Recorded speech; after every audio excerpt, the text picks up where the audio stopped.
Okay, so my poet that I traced was Jane Austen, and to be honest, I only chose her name because I kind of recognized it. But other than that, all this information that I found out about her is new. And to be honest, I didn't even know she wrote Pride and Prejudice, so everything was new to me. So this was really interesting.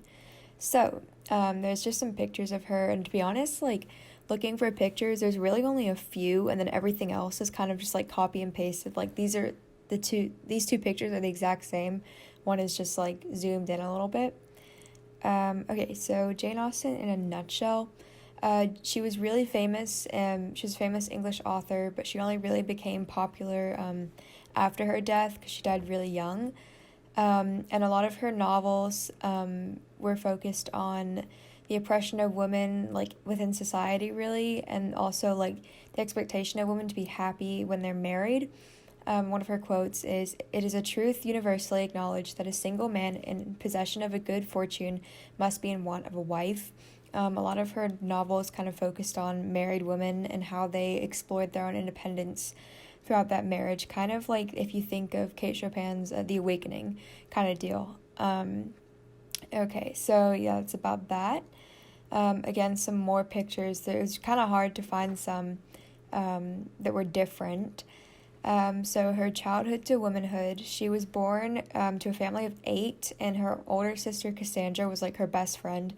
Neither of them got married, so I think they were similar in their independence as they were growing up and matured. And a lot of Jane's letters that we still have now are addressed to Cassandra, and Cassandra protected Jane's privacy once Jane died and became famous, and she burned a lot of the letters and censored a lot of them too. And she began writing at 13. That's when her first works were kind of dated. And there were a lot of manuscripts that she wrote at 13, and then she began to actually develop her penmanship and explore the themes of feminism that she wanted to write about. And her first work, Lady Susan, explores that as well. And then in her later life, she was working on a lot of other books, but she became ill with Addison's disease, which I had never heard of before. It's a rare hormone disease where your body stops making them, or I think the disease maybe the description was that it robs the body, so either your body stops making them or the disease kind of kills it off. But anyway, yeah, it's super rare. She died at 41 and was buried in Winchester. It was the Winchester Cathedral she's buried at. And a lot of her works were then published after she died, and she gained a lot more popularity. I think it was 20 years after she was dead. And yeah, so this is a picture of her family tree. I believe on the left in this picture with the two women, one sitting, one standing, that should be Jane and her sister. And then on the right, you can also kind of just see a more drawn out family tree. Novels and poetry. She's more known for her novels. She wasn't a true poet. Poetry wasn't all she wrote. But her 3 main novels, at least the ones that stuck out to me, were Sense and Sensibility, Pride and Prejudice, and Northanger Abbey.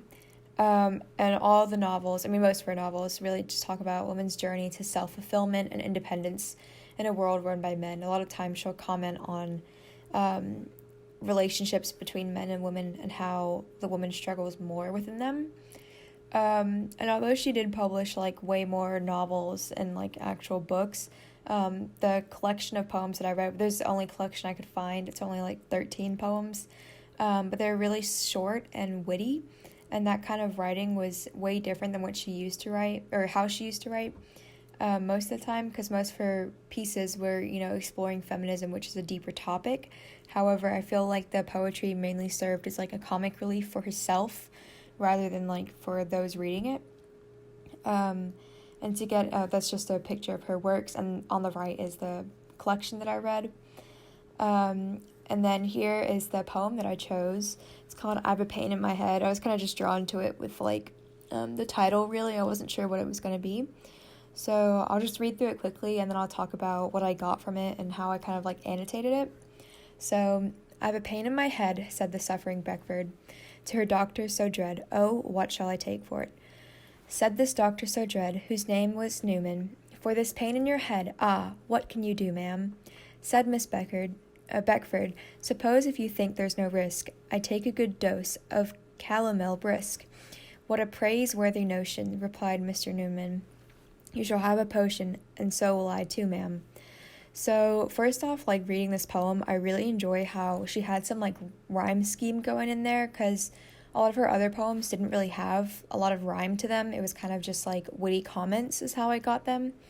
But I like how this poem is definitely just kind of like a comedic poem. It shows the relationship between a patient and a doctor, and how this patient clearly has, a headache, but instead of only taking this calomel brisk for herself, the doctor's like, oh, I'll take some too. And it kind of just shows, that like funny side to Jane, and how, she's able to create these like relationships and characters outside of just like woman and marriage and like their suffering within it. She's able to create these whole other stories, even within a short poem, that shows that, she has a brighter side to things. She's able to create like witty comments about, things that may not have been that important at the time.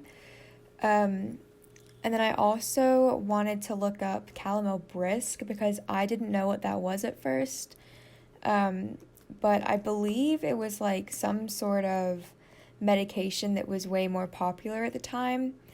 So it was a tasteless compound that was actually like normally used as an incesticide, but also used as a medicine, as a purgative. So I don't think it was like that safe, which maybe they didn't know at the time, like when Jane was writing this, or maybe like she did. That adds even more to like the comedic effect. But yeah, that's kind of like what I got from this poem. It doesn't really have like a deeper meaning, because that's what I thought it might have when I first saw the title. But no, I kind of enjoyed how it was like a short, simple poem that had comedic relief. It didn't have to deal with like any deeper concepts like her normal writings do. And it was a nice like break from her normal themes of like female oppression and the struggle of finding like your female identity and independence. So yeah, that's kind of my take on Jane Austen, and thank you for listening.